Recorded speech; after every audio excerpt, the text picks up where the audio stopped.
बिस्मिल्लाहिर्रहमानिर्रहीम। अस्सलाम वालेकुम स्टूडेंट्स, आप लोगों के साथ शेयर करने जा रही हूँ आज इंटरमीडिएट फिजिक्स प्रैक्टिकल का थर्ड मोस्ट इंपॉर्टेंट प्रैक्टिकल आप लोगों के साथ शेयर करने जा रही हूँ। और इससे पहले हम लोगों ने 2 प्रैक्टिकल डिस्कस किए थे जो कि बहुत इंपॉर्टेंट होते हैं प्रैक्टिकल एग्जाम के लिए। आप लोगों के साथ उसकी रीडिंग्स भी शेयर की हैं, आप लोगों ने किस तरह से उसको प्रैक्टिकल नोटबुक में राइट अप करना है वो भी आप लोगों के साथ शेयर किया, और पेंसिल पेज और पेन पेज में आपने क्या डिफरेंस रखना है ये भी आप लोगों को साथ साथ बताया। तो आज हम थर्ड मोस्ट इंपॉर्टेंट प्रैक्टिकल कर रहे हैं। मेरे पास जो नोटबुक है वो है जी इल्मी प्रैक्टिकल फिजिक्स नोटबुक है for both the part 1 and part 2 combined notebook है ये, जो मैं आप लोगों के साथ शेयर कर रही हूँ according to the new syllabus है। पेज नंबर 6 है जी मेरे पास, और यहाँ पे एक्सपेरिमेंट 2B है, to find the volume of a small sphere using a micrometer screw gauge.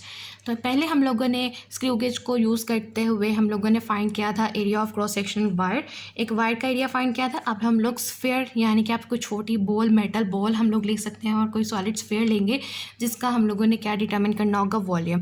पहले हम लोगों ने area of cross section wire determine किया था, तो ये डिफरेंस आप लोगों ने याद रखना है। अब हम लोग जो कर रहे हैं वो है हमारे पास volume of the small sphere. इसमें हम लोग देख लेते हैं जी वाइवा वाइज के क्वेश्चन और क्या क्या चीज़ें इंपॉर्टेंट है वो भी देख लेते हैं। सबसे पहले जो प्रेटेस्ट जो यूज़ होगा वो होगा micrometer screw gauge small solid sphere. ये आप लोगों के पास फिगर है जो कि आप लोगों ने बनानी भी है आगे अपनी प्रैक्टिकल नोटबुक में और आप लोगों ने याद रखनी है। और ये हमारे पास वही प्रोसीजर है, सेम वही प्रोसीजर है, एक्सेप्ट कि यहाँ पे वायर की जगह जो होगा वो हमारे पास एक स्फीयर यूज़ हो जाएगा। उसके बाद ऑब्जर्वेशन एंड कैलकुलेशन जो है वो आगे डिस्कस करते हैं, जैसे हम लोगों ने प्रैक्टिकल कॉपी जैसे किस तरह से बनानी है उसके आगे। उसके बाद वाइवा वॉइस डिस्कस कर लेते हैं। इसके हमारे पास 3 most important viva voice question हैं और वो हम लोगों ने डिस्कस करने हैं। वो है जो distinguish between a vernier callipers and screw gauge. Vernier calliper और स्क्रू गेज में आपने डिफरेंस बताना है। आपने बताना है both devices are used to measure the small thickness. Vernier calliper is used to measure finite thickness up to 1/100th of a centimeter.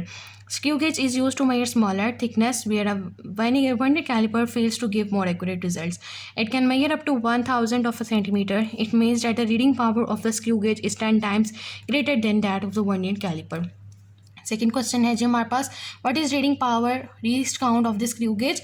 It can read up to 1/100 mm और 1/1000 centimeter, that is up to 100th of the millimeter और 1000th of the centimeter. What is the use of the screw gauge. ये third जो question है ये आपके पास important है viva voce. इसका आपने बताना है it is use to measure the small thickness with great accuracy, for example diameters of the thin wire और thickness of the mica sheet and hair. तो यहाँ पे आपके पास बहुत ज़्यादा थिन चीज़ों का डायमीटर जब डिटर्मिन करना हो तो हम लोग जो है वो स्क्रू गेज को यूज़ करते हैं, क्योंकि वर्नियर कैलिपर आपको एक्यूरेट रीडिंग नहीं देता। आगे चलते हैं और देखते हैं कि अब आपने अपनी प्रैक्टिकल नोटबुक में इसका राइट अप कैसे देना है, किस तरह से प्रैक्टिकल नोटबुक प्रिपेयर करनी है और किस तरह से जो है वो आप लोगों ने ऑब्जर्वेशन इसकी क्या है और कैलकुलेशंस किस तरह से करनी है ये अब डिस्कस करते हैं। मेजॉरिटी ऑफ द स्टूडेंट्स को जो है वो ऑब्जर्वेशंस में और कैलकुलेशंस वगैरह में डिफ़िकल्टी आ रही थी। तो सबसे पहले आप लोगों ने हेडिंग देनी है एक्सपेरिमेंट 2B, क्योंकि उसी का हमारे पास पार्ट B है। अब हम लोगों ने स्फीयर यूज़ करना है स्क्रू गेज के साथ, और पहले हम लोगों ने वायर यूज़ की थी। Experiment 2B, to find the volume of a small sphere using a micrometer screw gauge. उसके बाद आप हेडिंग देंगे अपरेटस, माइक्रोमीटर स्क्रू गेज और सॉलिड स्फीयर, और यहाँ पे आपने स्क्रू गेज की फ़ोटो बना देनी है, बहुत अच्छी और खूबसूरत करके फ़ोटो बनानी, लेबल करनी है। आपके पास फिक्स स्टार्ट होगा, ये लीनियर स्केल की बेस लाइन है, ये सर्कुलर स्केल है और ये मेल्डेड हेड आ जाएगा हमारे पास। इसी के साथ फिर आगे वाले आपने पेंसिल पेज पे किस तरह से लिखना है, आपने मेन हेडिंग देनी है observations and calculations. Observations and calculation में सबसे पहले आप लिखेंगे pitch of the screw gauge h equals to 0.5 mm, number of division on circular scale equal हो जाता है हमारे पास n इक्वल्स टू 50। जो इस पे प्रैक्टिकल के लिए स्क्रू गेज यूज़ किया गया है उसकी डिवीजन जो है वो 50 है और पिच उसकी 0.5 आई थी। लेकिन अक्सर ऐसे होता है स्क्रू गेजेस जो होते हैं वो डिफरेंट होते हैं डिफरेंट इंस्टीट्यूट्स में, तो आपकी ये वेरिएशन आती है। तो इन चीज़ों का आप लोगों ने थोड़ा सा ध्यान रखना होगा।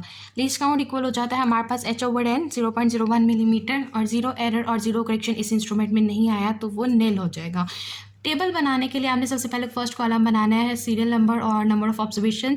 सेकंड पे आप देंगे जी linear scale heading, circular scale reading, linear scale reading, circular scale reading, fraction to be added, fraction to be added का formula n into least count, और diameter observed and corrected. Observed होगा जी हमारे पास r plus n into least count, millimetre में इसका unit आएगा, और करेक्टेड में हमारे पास जो होगा वो जीरो करेक्शन ऐड और सब्ट्रैक्ट हो जाता है।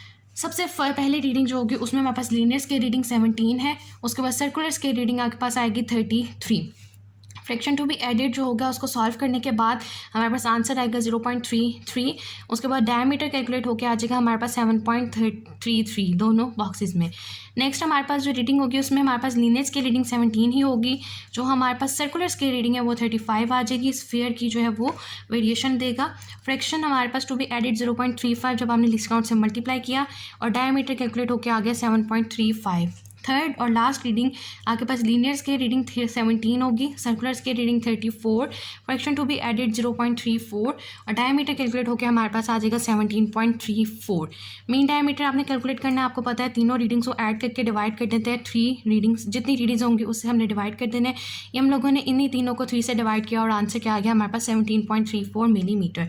रेडियस ऑफ स्फीयर हमारे पास किस तरह से कैलकुलेट होता है, R = D/2, आपके पास 8.67 mm रेडियस आ गया। और वॉल्यूम किस तरह से कैलकुलेट होगा, 4/3 πr³। जबकि हमने क्रॉस सेक्शन एरिया का फार्मूला यूज़ किया था वो था A = πr²। तो वॉल्यूम ऑफ अ स्फीयर आप लोगों ने ध्यान रखना है वो होगा आपके पास 4/3 πr³ और कैलकुलेट करने के बाद आंसर आ जाएगा 2729.9 mm³। तो यूनिट हमारे पास वॉल्यूम का mm³ होता है। नीचे आप लास्ट हेडिंग देंगे जी रिजल्ट की। Diameter of the wire is 17.34 millimeter and volume is 2729.9 millimeter cube। ये आप लोगों ने यूनिट्स का खास ध्यान रखना है। और ये हमारे पास हो गया कि आप लोगों ने किस तरह से अटेम्प्ट करने अपने पेजेस, पेंसिल पेजेस अपनी प्रैक्टिकल कॉपी के राइटअप में। नेक्स्ट आ जाते हैं जी हम पेन पेज पे कि आपने पेन पेज को किस तरह से अटेम्प्ट करना है। आप हेडिंग देंगे जी एक्सपेरिमेंट 2B, उसके बाद स्टेटमेंट लिखेंगे to find the volume of a small sphere using a micrometer screw gauge. Next heading आएगी apparatus, micrometer screw gauge, small solid sphere. Next heading आएगी प्रोसीजर। इसी तरह खूबसूरत करके आप लोगों ने लिखना है, अंडरलाइन डबल अंडरलाइन कर दीजिए ताकि आपकी प्रैक्टिकल कॉपी अच्छी और नीट बन सके। प्रोसीजर पीछे बहुत ज़्यादा लेंथी लिखे हुए थे, हम लोग शॉर्ट करके लिखेंगे और आपके सामने एक दफ़ा रीड आउट भी कर लेते हैं ताकि कोई कन्फ्यूजन हो तो वो क्लियर हो जाए। Examine the number of deviations on circular scale and check smallest deviation on linear scale. Find pitch of the screw gauge, give full rotation and find distance on the linear scale through which screw hand moves in one rotation. This is the pitch of screw gauge. Pitch is divided by the total number of deviations on circular scale gives the least count. Least count equals to pitch over number of deviations. Rotate the screw till the jaws A and B meet and note zero reading. This is the zero error of screw gauge. Number of deviations multiplied by least count gives a zero error which can either be positive or negative. If zero error is positive, then zero correction is negative, and if zero error is negative, then zero correction is positive. Place sphere in the gap AB and turn screws till spheres press gently. Take readings of the linear and circular scale.